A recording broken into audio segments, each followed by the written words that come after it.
It is so important to remember that God is the righteous judge, and He's really the only one qualified to judge. So when we see things happening, it's in our best interest to mind our own business and let God handle God's business. And when we speak of friendship and love and support, we should always stay in our place. And when someone is going through a difficult time, make sure that the things or the words that come out of your mouth are helping the situation. And if you can't think of something to say that makes things better or that causes an improvement in some way, then the best thing to do is keep what you're thinking to yourself, because again, God is God, and God can do whatever He wants to do, whenever He wants to do, however He chooses to do it. And as people of God, we need to always remain subject to God and reserve judgment for God. As always, I'm so glad to be here for the Sunday School Renaissance, and I appreciate the support. Again, if you have not subscribed, go ahead and subscribe. I'm starting to see numbers go back up, and I'm starting to see the subscriptions increase, and I thank you for that. Again, if you already subscribed, go ahead and share. I appreciate you guys so much. And so this week's lesson is about Bildad, and it's about Bildad misspeaks God's judgment. And that's something that is really unfortunate because we see a lot of that today. I can think of countless times where people made assumptions that this was happening to you because of something that you did, and it just really wasn't, the time or place for that. So we're talking about Bildad, and as we know, Bildad is one of Job's friends. And Job was known as, he went through all of these things and how Job suffered. And we talk about him, and they got songs about him. Job was sick so long, the flesh fell from his bones. So we talk about all of these things that Job went through. And in the chapter prior to where our lesson picks up, Job had a moment of discouragement where he didn't understand what was going on. He knew that he was righteous, and it got to a point where he was feeling discouraged and he was feeling down, and he needed encouragement from his friends. But that's not what he got. And so he was kind of complaining a little bit. And so we see Bildad here, and he was talking about, okay, how long are you going to talk about this? Your words are like a strong wind, just going on, and you're complaining. And then he started to talk about God. Now, it was one thing for him to address Job's complaining the way that he did, but now he brought God into it, and he started to make assumptions about God's judgment. Now, let's back up here, because as we know, before all of this happened, God himself testified to Job's righteousness. So none of this happened to Job because of anything that he had done or because he was unrighteous. All right. This was when the enemy was seeking someone, and God said, have you considered my servant Job? Because he knew that Job would stand.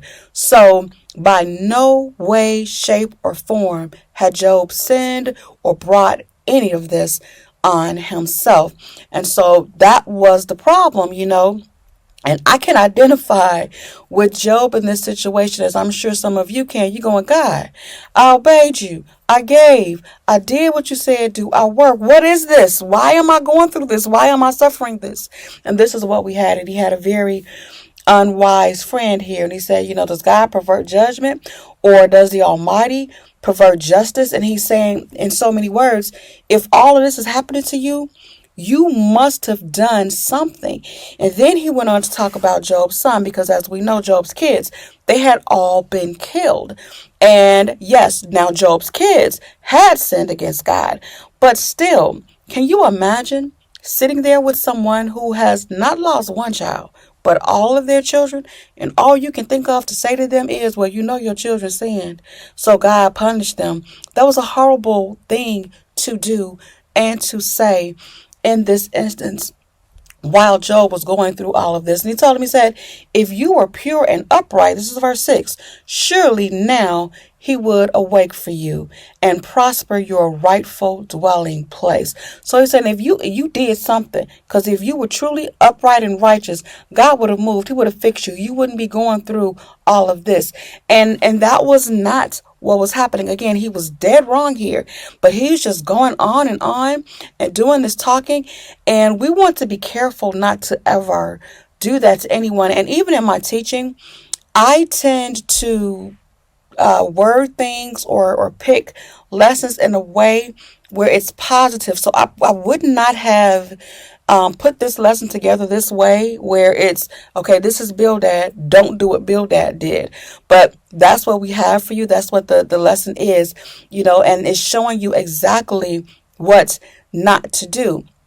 So, but then now he's saying something, though, that is true. He said, your latter end would increase abundantly.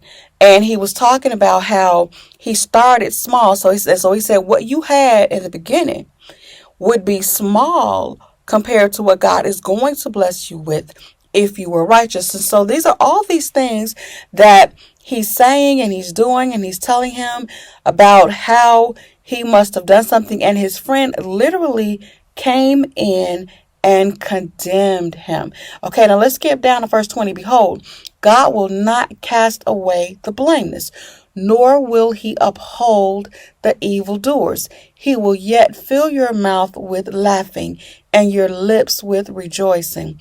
Those who hate you will be clothed with shame, and the dwelling place of the wicked will come to nothing. Now, these are some really harsh accusations. And he's saying, if you were righteous, this is what would happen to you. Now, what he did not know was that this was going to happen for Job. He was going to fill his mouth with laughing and his lips with rejoicing. He was going to bless him. But it was going to be after Job endured all of the suffering. And this is a huge lesson. When you come to people who are suffering, you don't know what season they're in, and you have no right to pass judgment. You are there to comfort. You are there to restore. And inasmuch that God himself testified to Job's righteousness, I'm thinking about Bildad, right? And I'm thinking about him being Job's friend. So he'd never seen Job do anything. I wouldn't want friends like that. I have some really good friends, especially my BFF, my best friend. People could tell her I did something, and she's going to say, no, she didn't. Because she knows my character, and she's been with me. We've been friends for over 40 years now. So she already knows what I would do and what I would not do. So when you look at this friend who came in and was making these accusations, we just never want to find ourselves being that kind of person. And you know what? Even if Job had sinned, and even if this was judgment against Job, this still was cruel and insensitive.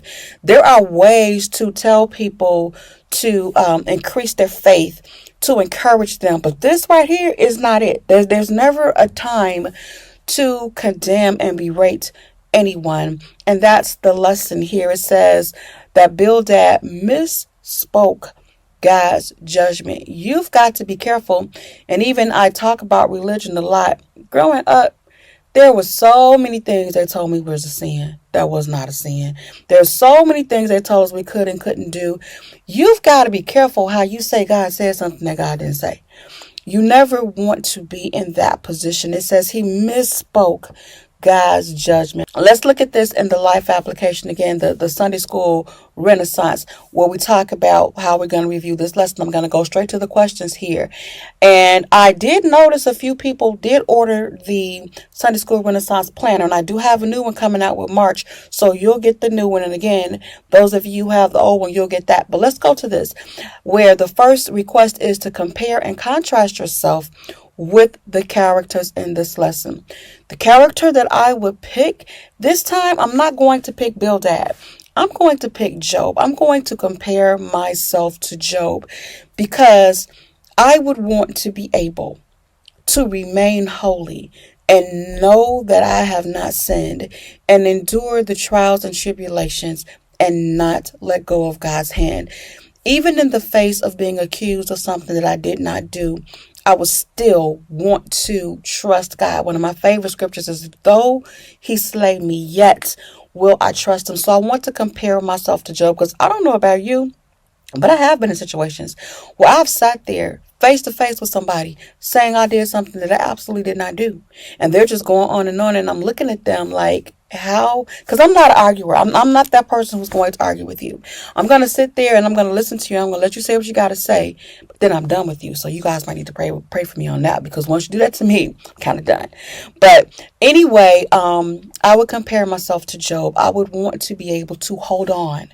And if I were going to contrast, it would definitely be Bildad. I would never want to be that kind of a friend to anyone. Okay, the next question here is, identify a situation in your life that relates to this situation or to this lesson. I would say that's easy, because there are so many people who are suffering right now as they're coming out of the pandemic. The pandemic was more than just sickness. It caused so many problems attached to it. It caused housing problems. It caused jobs problems. It caused relationship problems in homes. So there are a lot of situations that we could use that could relate to this lesson. And I want us to always be conscious when we encounter that friend, that family member, that loved one, that church person, sister or brother who is going through. We want to consider this lesson, and we don't want to be a source of pain that makes things worse. Remember, my mom taught me this: whenever you go into a situation, you always want to make it better. My goal is to always leave people better than they were when I came. If I can't do that, I failed. Okay. So then it says, what steps will you take to apply this lesson this week? I would say actively listen. I don't know why. I'm that person. It can be a complete stranger. They'll just come up to me and start telling me about their problems. They'll just open up. Next thing I know, they're crying, and I find myself trying to say something to comfort them. And that's a blessing. I feel blessed that people trust me in that way. So, I'm going to actively listen and try again to always say something or do something that doesn't condemn people, but makes them see a way out, or see deliverance, or understand and be able to accept what's happening in their lives. Then the next part of this is, there's space for you daily, every single day. And again, if you're not using the journal or planner, do it on a piece of paper, or you can put it in the comments, just every day, something that you do. These Sunday school lessons, again, they don't come for just us to learn these stories on Sunday. We need to be living this thing, because now more than ever before, with the things I have faced, if it was not for my walk with Christ, I'd be crazy somewhere. So I thank God for it. And that's why these lessons, that's why I kind of switched to this format with the Sunday School Renaissance, because I want us to really live this word, because it's the only thing that's going to get us through the times that we're living in right now. So again, we're talking about how Bildad misspoke God's judgment. Always remember that God is the judge. We have no right to judge anyone. Our job is to love. The only thing that God ever told the word told us to do is to love each other. And if we can do that, we won't misspeak. We will say what we're supposed to say. We'll do what we're supposed to do. And we will accurately represent God's love and his judgment.